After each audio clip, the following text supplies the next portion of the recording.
પોતાને સુંદર દેખાવા માટે આપણે ઘણા બધા પ્રયત્નો કરતા હોય છે. હવે આવામાં ઘણા બધા પ્રયત્નો એવા છે, ઘણી બધી એવી રેમેડીઝ છે જે ઘરે રહીને પણ આપણે કરતા હોય છે.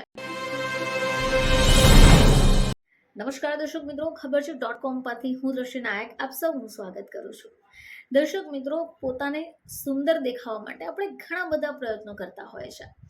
સુંદર ત્વચા માટે, કાંતિવાન ત્વચા માટે, ગ્લો આવે એના માટે આપણે ઘણા બધા વસ્તુઓ, પ્રોડક્ટનો ઉપયોગ કરતા હોય છે. ડાયટ ફોલો કરતા હોય છે જેથી ચહેરા ઉપર એક જાતની તાજગી, સુંદરતા અને ગ્લો રહે. હવે આવામાં ઘણા બધા પ્રયત્નો એવા છે, ઘણી બધી એવી રેમેડીઝ છે જે ઘરે રહીને પણ આપણે કરતા હોય છે. એવામાં ત્વચા માટેનો આ ઉપાય ખૂબ જાણીતો છે. આ ઉપાય જો તમે પણ કરતા હો તો એ પહેલા તમારે પણ જાણવું પડશે કે ત્વચા ઉપર આ ઉપાય કરતા પહેલા શું સાવધાની રાખવી પડે. ચાલો જાણી લઈએ કે આ બાબત છે શું. મિત્રો, જો ચહેરા ઉપર બરફ લગાવવા માટેની પ્રક્રિયા ખૂબ જાણીતી છે. જો તમે પણ ચહેરા ઉપર બરફ લગાવતા હો તો તમારે આ સમાચાર જાણવા જરૂરી છે. ઉનાળામાં તમામ સ્કિન પ્રોબ્લેમ્સ જેમ કે પિમ્પલ્સ, ચીકણી ત્વચા, સોજાવાળી આંખો, ટેનિંગ આવી બધી સમસ્યાઓ થતી હોય છે. હવે આવી સમસ્યામાંથી બહાર નીકળવા માટે લોકો બરફથી મસાજ કરે છે. હવે ઘણી બધી વાર આ બરફથી મસાજ કરવું ફાયદાકારક હોઈ શકે. આ સિવાય ઘણા લોકો મેકઅપ કરતા પહેલા પણ બરફ અપ્લાય કરે છે જેથી મેકઅપ લાંબો સમય સુધી સારો રહી શકે.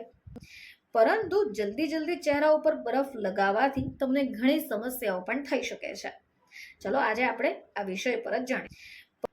મિત્રો, બરફ લગાવવા પહેલા તમારે આ બાબતો જાણવી પડશે. બરફની તાસીર ગરમ હોય છે. હવે આને કારણે તમારી સ્કિન ડલ થઈ શકે. આવી સ્થિતિમાં ડાયરેક્ટ બરફ લગાવવાને બદલે કોઈ કપડામાં રાખીને તમે બરફ લગાવી શકો. જેમની સ્કિન સેન્સિટિવ હોય તેમણે સરળતાથી કોઈ વસ્તુ અથવા નુસ્ખો સૂટ થતો જ નથી. જો તમને પણ આવી તકલીફ હોય તો તમારે કાળજી રાખવી પડશે. આવી સ્થિતિમાં રેશિસ, એલર્જી અને રેડનેસની સમસ્યા પણ થઈ શકે. બરફ લગાવવાથી ડ્રાય સ્કિન ધરાવતા લોકોની સ્કિન વધારે ડ્રાય થઈ શકે. એથી ધ્યાન રાખો કે જેમની ડ્રાય સ્કિન હોય એ વારંવાર બરફ ન લગાવે અથવા બરફ લગાવે તો બાદમાં મોઇશ્ચરાઇઝર જરૂર લગાવે. હવે સ્કિન ઉપર બરફ અપ્લાય કરવામાં આવે તો આનાથી સ્કિન ટાઈટ રહે છે, કરચલી દૂર થઈ જાય છે.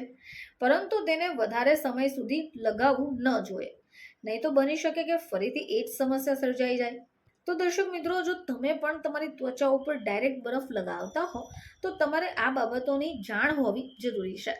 ફરીથી તમારી સમક્ષ હાજર થઈશું. ત્યાં સુધી જોતા રહેજો ખબર છે .com.